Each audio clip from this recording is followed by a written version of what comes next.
The only reason I live in a share house, as much as a learning experience and there are fun trip things about it, I don't like it.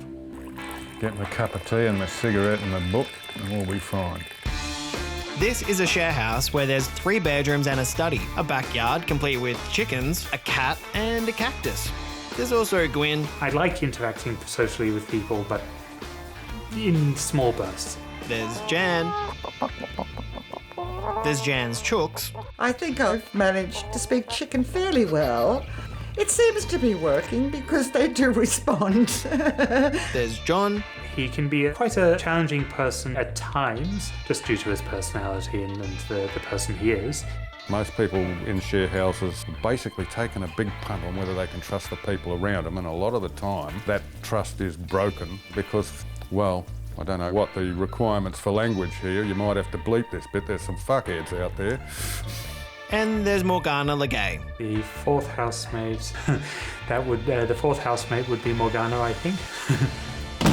And what makes this share house different is that while they all live together, they all live very separate lives. When you live like we do, privacy is precious, and you've got to have that space of your own where you can let it all hang out and be as much of a disgrace as you like, as long as you keep your shit off other people.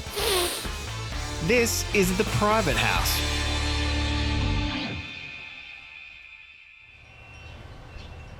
Lucky us, we've got another bill. Ooh. I knew you'd be happy. Had to do something about it eventually. Yeah. So that's the news. My housemates are Jan, Gwyn and Morgana, a severely dressed, perhaps even slightly occult lady. They live across the hall from me. We're all quiet people, keep to ourselves, occasionally a little bit of polite functional contact. We like each other, but largely we do this basically for functional reasons. I think I don't live with people my own age, largely because there's a lot more social interaction required. Yeah. I think living with people Jan and John's age is much less exhausting, so really I have more room to be my own person in my own space and then go out and do young people things with young people in bursts. I spend a lot of time just wandering around looking at the chooks. Oh, I usually just talk to the chickens about just general conversation. I still don't know what they're actually saying, but I get the feeling that they're quite happy with my attempts at communication.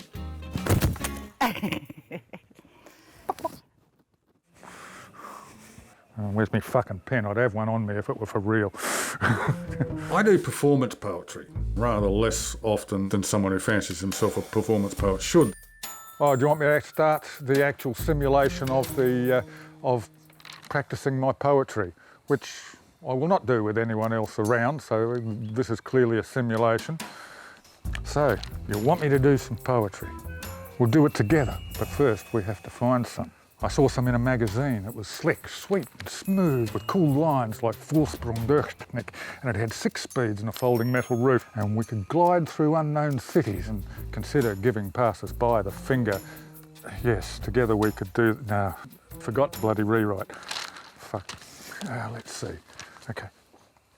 No. Morgana is the 4th member of the house, and I find her very, very interesting. I like her style. First time we'd actually met face to face. Morgana came out and asked me to lace up her corset. I was rather afraid to tighten it up as much as requested, but you know, her business. I think the idea would be to look down. Oh no, I don't. Half look down.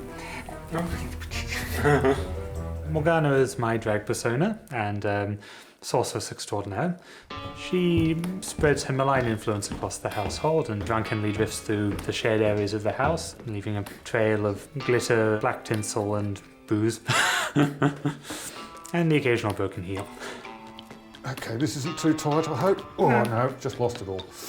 There we go.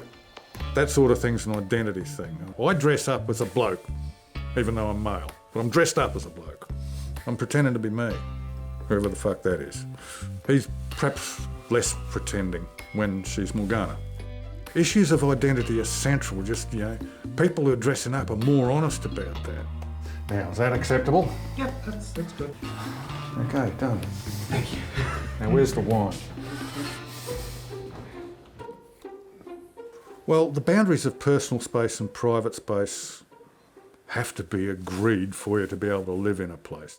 You've got to have that personal space, which is basically what allows you to keep the civil tone of the common interaction, because you've got your private space where this is mine. Now, I can not clean up for 3 months and it doesn't affect anybody else as long as the smell doesn't get out.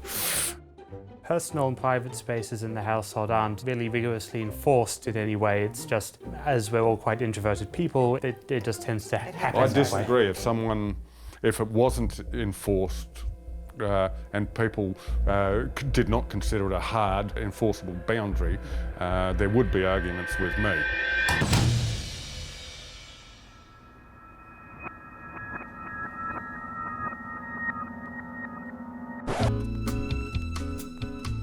And now, a cautionary tale of when good housemates go bad.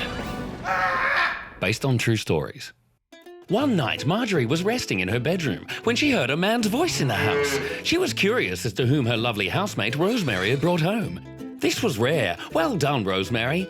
Marjorie really wanted a sandwich, so this was a perfect excuse to meet him and chew the fat a bit. So she headed out into the lounge. There she discovered Rosemary having an orgy with several other people.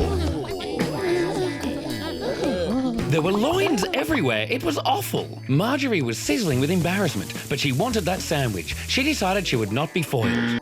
Marjorie picked her way through the tangled sausage fest. She made her sandwich, whilst trying not to make eye contact through the undulating rumps. Marjorie fled back to her bedroom, careful not to squash anyone's rissoles. Back in her room, Marjorie was stuffed. It really was a very good sandwich, but after everything she'd seen, she decided she would probably never sleep again. Any resemblance to lamb chops living or eaten is purely coincidental.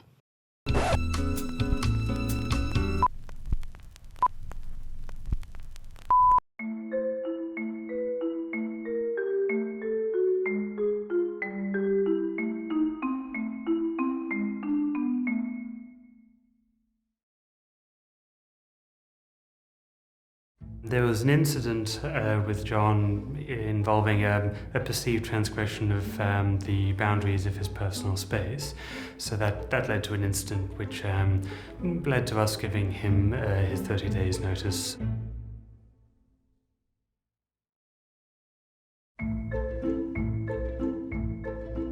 I felt that John didn't trust either Gwyn or I.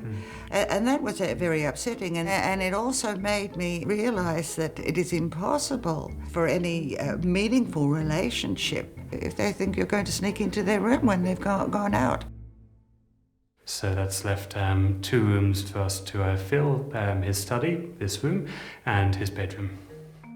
I just need to go over with a damp cloth and give it a bit of a scrub. A damp sponge.